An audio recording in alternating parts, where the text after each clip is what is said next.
നമസ്കാരം. റാഫ്റ്റോക്ക് ഫുട്ബോളിലേക്ക് അവർക്കും സ്വാഗതം. അൽ നസ്ർ വീണ്ടും പൊട്ടിയിരിക്കുന്നു. കഴിഞ്ഞ FC ചാമ്പ്യൻസ് ലീഗ് മത്സരത്തിൽ അവർ അലൈൻ FCയോട് ഏകപക്ഷീയമായ ഒരു ഗോളിന് തോറ്റതിന് പിന്നാലെ ഇതാ സൗദി അറേബ്യൻ പ്രോ ലീഗിലും അവർക്ക് പരാജയം. 1-3 ഗോളുകൾക്ക് അൽ റെയ്ദാണ് അവരെ പരാജയപ്പെടുത്തിയത്. അതും അൽ നസറിന്റെ മൈതാനത്ത് അല്ലവാൽ പാർക്കിലിട്ടാണ് അവരെ പരാജയപ്പെടുത്തിയിരിക്കുന്നത്. ഇതോടുകൂടി തുടർച്ചയായ 3 മത്സരങ്ങളായിട്ട് വില്ല സ്ട്രീക്കിലാണ് അൽ നസർ ഉള്ളത്. അൽ ഹസബിനെതിരെ 4-4 സമനില. അതിനുശേഷം അലൈൻ FCയോട് FC ചാമ്പ്യൻസ് ലീഗിലെ തോൽവി. ഇപ്പോഴിതാ സൗദി അറേബ്യൻ പ്രോ ലീഗിൽ അവർ തോൽവി ഏറ്റുവാങ്ങുകയും ചെയ്തിരിക്കുന്നു. അൽ റെയ്ദിനു വേണ്ടി അൽ ബെർക്കോയും ഫൗസൈറും സയോദുമാണ് ഗോളുകൾ കണ്ടെത്തിയത്. അൽ നസറിന്റെ ഗോൾ ഐമൻ യഹിയയുടെ വകയായിരുന്നു.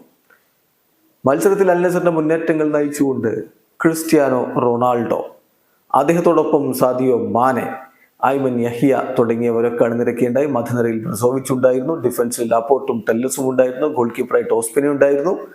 അങ്ങനെ സൂപ്പർ താരങ്ങൾ അണിനിരത്തി തന്നെയാണ് അൽ നസർ കളിച്ചത്.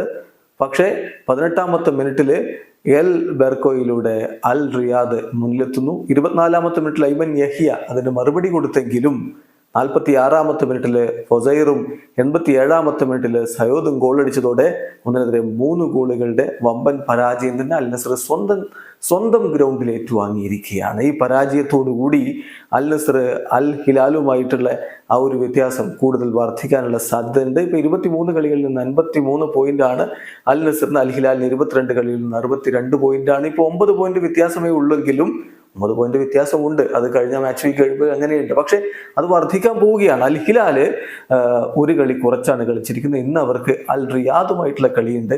അത് വിജയിച്ചാൽ ഈ ഡിഫറൻസ് 12 പോയിന്റായിട്ട് വർദ്ധിക്കും. അതോടുകൂടി അൽ നസറിന്റെ സൗദി പ്രോ ലീഗിലെ കിരീടമോഹങ്ങൾ അവസാനിക്കുമെന്നാണ് ഇപ്പോൾ നിരീക്ഷിക്കപ്പെടുന്നത്. വീഡിയോ അവസാനിക്കുന്നു. ഫുട്ബോൾ ലോകത്തെ കൂടുതൽ വിശേഷങ്ങളുമായി റാഫ്റ്റോക്സിൽ എത്താം.